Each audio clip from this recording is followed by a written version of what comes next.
안녕하세요. 박민수 원장입니다. 항상 구독해 주시고 좋아요를 눌러주셔서 진심으로 감사드립니다. 오늘은 월간 건강 다이제스트 6월호에 실린 한국인의 건강을 망치는 6대 가행을 줄이자는 주제로 실린 내용을 소개시켜 드리려고 합니다. 건강 다이제스트는 제가 편집 자문위원으로 매달 칼럼을 기고하고 있는 잡지고요. 2021년도 우수 콘텐츠 잡지로 선정됐고 2020년 문화체육관광부 장관 표창까지 받은 유용한 내용이 많은 잡지입니다. 그래서 오늘은 한국인의 건강을 망치는 6대 과잉, 한국이 너무 많이 넘치고 있다는 거죠. 과연 이런 넘치는 것들이 우리 몸속에서 독소나 염증을 일으키는 하나의 주요한 원인이 될 수가 있는데, 이런 부분들을 줄이거나 비우는 법에 대해서 말씀을 드리겠습니다. 자, 서문은 제가 한번 읽어드리고 같이 시작을 하려고 하는데요. 최근 유행하는 미니멀리즘은 단순함과 간결함을 추구하는 문화 흐름이다. 가령 집안 물건을 꼭 필요한 것만으로 줄여나가는 것도 미니멀리즘의 일환이다. 모든 것이 풍요롭고 넘치는 세상을 살아가는 탓에 우리 몸이나 건강에도 미니멀리즘이 필요하다. 다운사이징 해야 된다는 거죠. 줄인다는 거죠. 어떻게 보면 우리 몸에 너무나 많이 쌓이는 가행된 것들이 우리가 정리해야 될 것, 우리 몸에 제대로 흘러가야 될 것을 막고 있는지는 아는지 한 번은 살펴봐야 되고, 실제로 이렇게 가행된 것들이 우리 몸에 독소로, 염증으로, 그래서 결국에는 커다란 화를 불러일으키는 것들을 많이 봤습니다.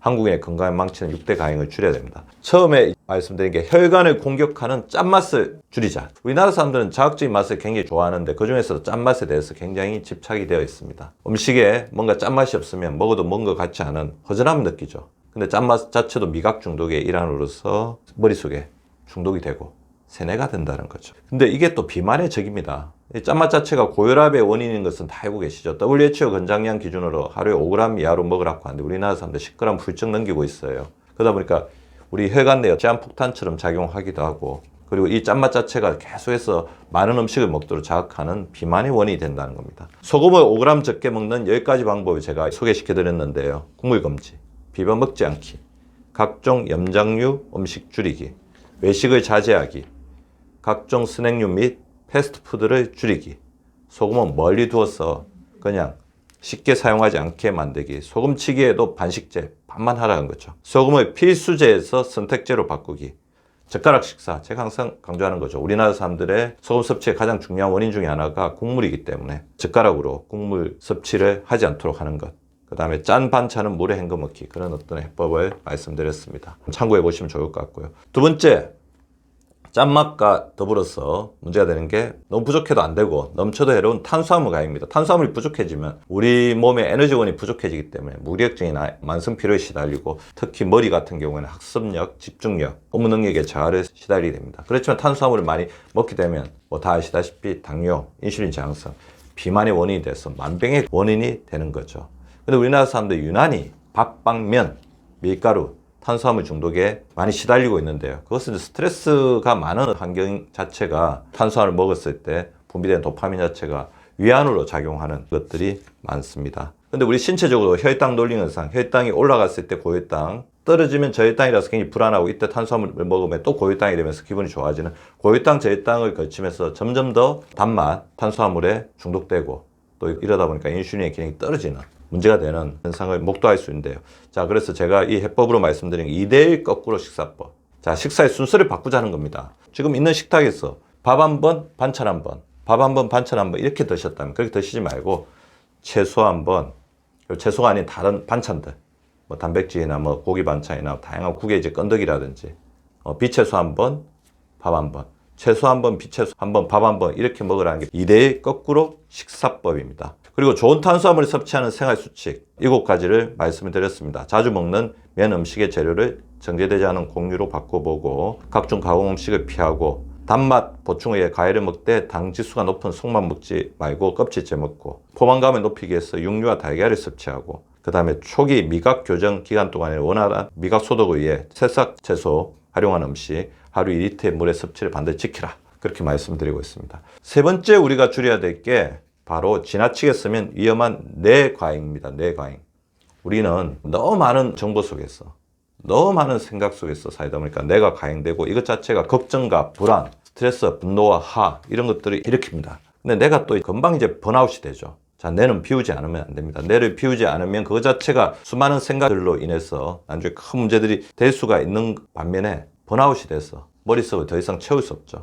그렇게 되면 머릿속에 온갖 많은 노폐물과 독소로 쌓이면서 이것 자체가 뇌 기능에 나아가서는 치매를 일으킬 수 있는 원인이 될 수 있다는 것입니다. 그래서 뇌를 비워서 뇌를 살리는 법. 휴일은 휴대폰과 컴퓨터를 꺼두자. 전화가 오더라도 곧장 받지 말고 서너 번 벨이 울리는 받자. 이것은 마음의 여유를 가지자는 거죠. 전자기기에 대한 집착이나 조급증을 가지는 거에서 조금은 자유로워지자는 거죠. 물론 시급한 전화나 친한 지인의 전화 같은 경우는 잘 받는 게 중요하겠지만 스팸 전화도 굉장히 많이 오잖아요. 스팸 전화 받고 나서 끊지를 못하고 굉장히 힘들어하시고 그 스팸 전화를 통해서 또 에너지를 굉장히 낭비하시는 분들이 많으니까 여유를 가져보시는 것도 좋을 것 같습니다. 지금 당장 해결할 필요가 없거나 해결할 수 없는 복잡한 생각은 메모해서 서랍에 넣어두고 나중에 여유가 생겼을 때 하는 것. 그 다음에 생각 중지 훈련. 제가 항상 주장하죠. 눈을 감고 생각 중지. 하루에 10분 이상 해주시고 규칙적으로 운동하는 것 자체가 뇌를 비우는 가장 좋은 방법. 그러니까 우리가 운동하는 동안은 자연스럽게 생각이 없어지잖아요. 자, 밖으로 나와서 운동을 하시기 바랍니다. 그리고 네 번째 줄여야 될 게 몸의 민감도를 상승시키는 분노 과잉입니다. 타입 A 성격, 다혈질 성격. 최근에 화나 분노를 잘 조절하지 못해서 굉장히 큰 낭패를 초래하는 여러 가지 상황들을 많이 목도하고 있고요. 어떻게 보면 이런 화와 분노 자체가 인간관계를 멀게 할 뿐만 아니라 후회를 남기는 행동을 하게 하는데 그래서 나중에 두고두고 씻을 수 없는 아쉬움, 후회를 남기는 경우가 많죠. 자, 그래서 인간관계에서 자유로워지는 게 좋습니다. 성격 자체를 여유있게 가지는 게 좋거든요. 그래서 느리게 사는 연습을 하시는 게 좋고요. 그 다음에 또 다혈질 성격뿐만 아니라 강박적 성격도 너무 타인에 대해서 배려하고 너무 눈치를 많이 보고 의식하다 보면 그거 자체가 또 분노로 될 수 있습니다. 그래서 타인의 시선을 지나치게 의식하고 타인의 입장을 지나치게 배려하려고 하면 큰 스트레스를 느낄 수밖에 없습니다. 모든 관계를 원만하게 유지하기 위해 아둥바둥하며 자신을 속박하거나 오감할 필요는 없습니다. 불필요한 관계는 과감하게 정리하고 심플해지도록 하자. 그 다음에 에너지를 항상 20%는 남겨두는 것이 좋을 것 같습니다. 그 다음에 파토, 스트레스 유발 주범, 관계의 가해입니다. 한국 사회는 어쩔 수 없이 관계 사회라고 할 수밖에 없어요. 근데 이 관계 자체가 자기를 오해하면 촉새가 되는 경우가 굉장히 많습니다. 흔히들 원만한 인간관계는 행복의 조건이라고 그러죠. 근데 지나친 인간관계 너무 지나치다 보면 개인의 자유와 선택을 제한하기도 합니다. 그래서 지나친 인간관계에서 자기를 지키는 여러 가지 삶의 원칙을 한 번쯤 정리할 필요가 있는데요. 관계를 클린하게 위한 관계 디톡스에 대해서 제가 10가지 정도를 소개를 시켜드렸습니다. 세상에서 가장 사랑해야 될 대상은 나와 내 몸이다. 나를 사랑하지 못하면 누구도 진심으로 사랑할 수 없다. 사랑의 전제 조건은 자신에 대한 믿음과 믿음 이상의 자기 투자이다. 나를 지킬 수 있는 한도에서 남을 사랑하다. 상대가 자기에게 배려나 양보를 해줄 거라는 기대를 버리라. 사실 저는 인간관계에는 기브 앤 테이크로 생각하시면 너무 힘들다고 생각해요. 기브, 주는 건 자기 마음이지만 테이크는 상대방의 마음이거든요.